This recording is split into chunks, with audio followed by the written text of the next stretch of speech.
I want to talk about Oklahoma, but when I was prepping this story for tonight, I went to click on a couple links and I realized that one of the main links I wanted to show you has disappeared, and I actually don't know where it is right now. And I don't know if that's relevant to the story, but I want to let you know that. So here's the deal. For a couple years now, Oklahoma's superintendent of public instruction, his name is Ryan Walters. He's this MAGA cultist, a Christian nationalist. He has used his power over Oklahoma's public education system to shove Christianity into the classroom. His most famous act, as I'm sure you know, is he insisted every classroom needed a Bible, then tailored that demand so that only Donald Trump endorsed Bibles met the criteria. Then he tried to purchase like tens of thousands of Trump Bibles. Then he got sued over that whole thing. Then he quietly dropped that plan. And then he went ahead and bought 500 Trump Bibles for use in AP government classes. I mean, that lawsuit is ongoing. But that's Ryan Walters for you. What's amazing now is that for his next trick, Ryan Walters apparently wants to spend taxpayer dollars on Bible-based character lessons for public elementary schools. And what happened here is this. On the state's website, Ryan Walters, Department of Education, that sort of website, there is a thing where they say, hey, we're taking solicitations if you want money from our office. Here's what we need. For example, we need a new textbook. So if you're a company that makes textbooks, you show us what you can do. And if you're the lowest bidder and you can provide what we need, maybe we'll give you the money. And everyone's happy. That's how bidding works for government contracts. That's all well and good. The solicitation that Ryan Walters just put up last week, and it was first reported by Jennifer Palmer of the website Oklahoma Watch, it said that the state is now taking bids on companies that can provide, and I'm quoting here, supplemental instructional materials that effectively integrate the Bible and character education into elementary level social studies curriculum. Let me show you exactly what we're talking about here. All right. This is the attachment they included. You can see right here. Like, here's the solicitation. This is what they want. This is like the formal write-up you need when anyone wants to make a bid. Look at number 4. The bidder is to state in its response any experience it has with each requirement and how it plans to comply with all of the requirements of this section, providing detailed information and stating affirmatively its understanding of the requirements. All right, what are the requirements? Here we go. Let's zoom in here. Materials should contain age-appropriate biblical content, provide simple explanations that are easily understandable for elementary-age students, and demonstrate how biblical figures and stories have influenced historical events and cultural practices in the United States. And just look at number 2 here. Materials shall emphasize the development of core virtues, such as honesty, respect, responsibility, and compassion. Provide historical examples and historical figures to illustrate these virtues. Okay, so the goal, I guess, according to this, is to teach children about honesty, respect, responsibility, and compassion, even though, by the way, the Republican Party ignores all of that all the time. But all right, that's neither here nor there. Now, you could teach all that stuff in a secular way, right? You could do, here's a fable involving a rabbit and a tortoise, whatever. You could teach this stuff in a secular way. You could also cite historical figures who are famous for being honest or compassionate. You could also cite mythological figures. Other religions promote these same ideas. But Ryan Walters' office is saying, no. The materials you give us that teach those values, they have to be Bible-based. We're only accepting Christian mythology here because they want to promote religion and only his religion. So, like, even if there are ways for Bible characters to show compassion and responsibility, that's the sort of thing that belongs in a Sunday school class. Because in a public school, the implication is you can't have these morals without the Bible. I mean, that's what this is all about. It's to send a message that you must have God to be good, and that the Christian God is the only God that counts, and that if you reject Christianity, you're an inherently bad child. Now, in addition to that solicitation, and by the way, the thing I can't find anymore is the government's website where they list that solicitation. I went to go look for that again. It was gone. And maybe they just changed the link. I don't know, but I didn't see that actual bit anymore of the solicitation proposal. But what they did not list in that proposal is how much money are you going to be spending on this? How many sets of materials does the state want to buy?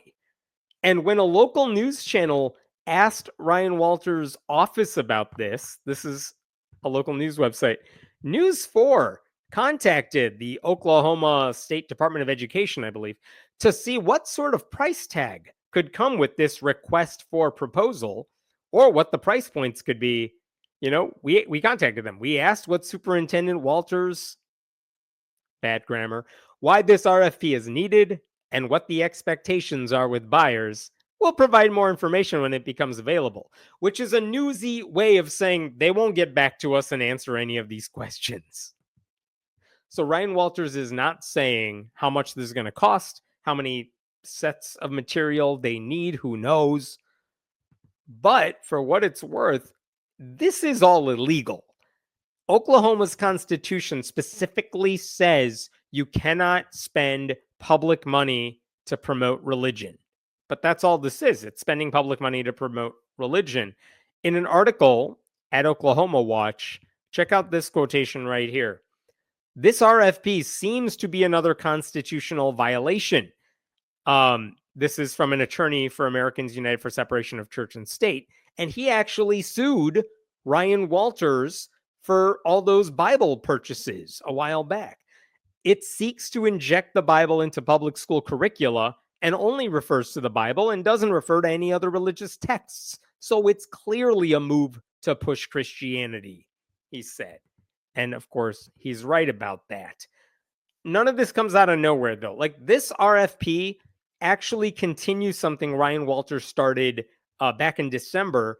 This is a press release Ryan Walters put out back in December 18th. You could see the date there. But look at what he wrote. This is when he released updated social studies standards for the state of Oklahoma. And look at the highlighted bit. The new standards are among the strongest in the country. Pro-America, pro-American exceptionalism, and strengthen civics and constitutional studies across every grade. They include Superintendent Walters' Bible curriculum recommendations and mention the Bible and its historical impact over 40 times.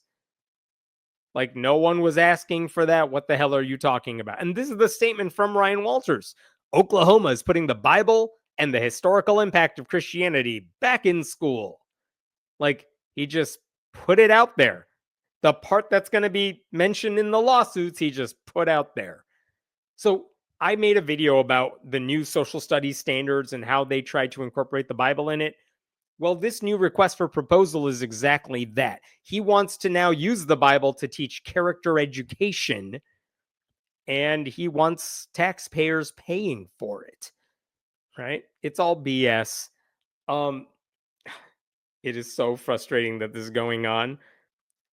A couple last things about this. I spoke to another attorney, Sam Grover, with the Freedom from Religion Foundation. He told me this. He told me what Alex from AU said, which is this is another blatant constitutional violation. The Freedom from Religion Foundation is one of the many church-state separation groups already suing Ryan Walters over the Bible stuff.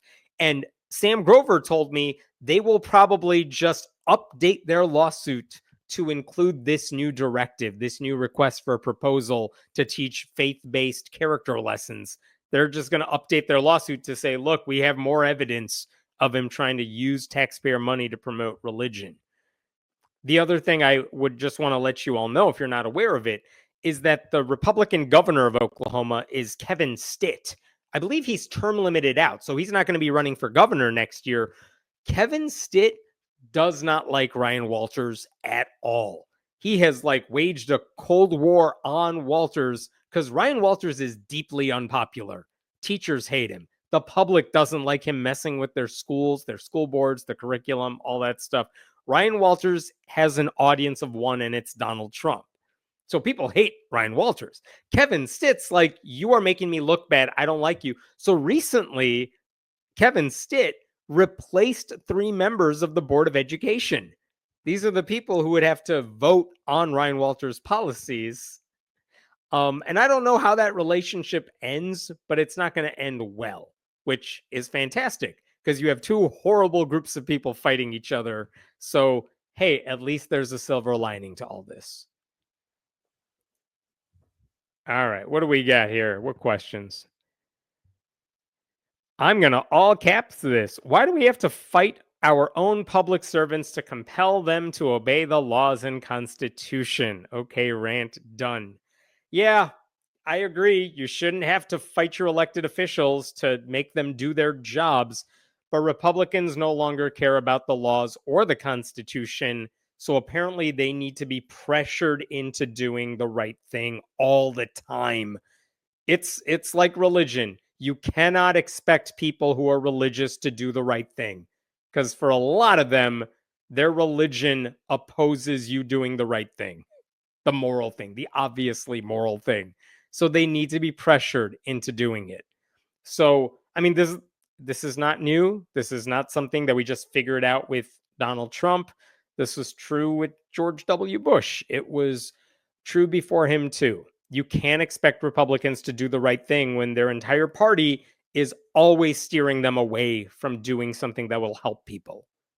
So, we have to keep fighting these public servants. And by the way, that also means you fight back against Democrats who aren't doing enough. Just voting against Donald Trump is not enough. You need to be using every platform to let everyone know what these people are doing in Congress, what Donald Trump's office is doing, what Elon Musk is doing, because people have no clue. They think government's to blame. No. Government's not the problem. Republicans running the government are definitely a big part of the problem.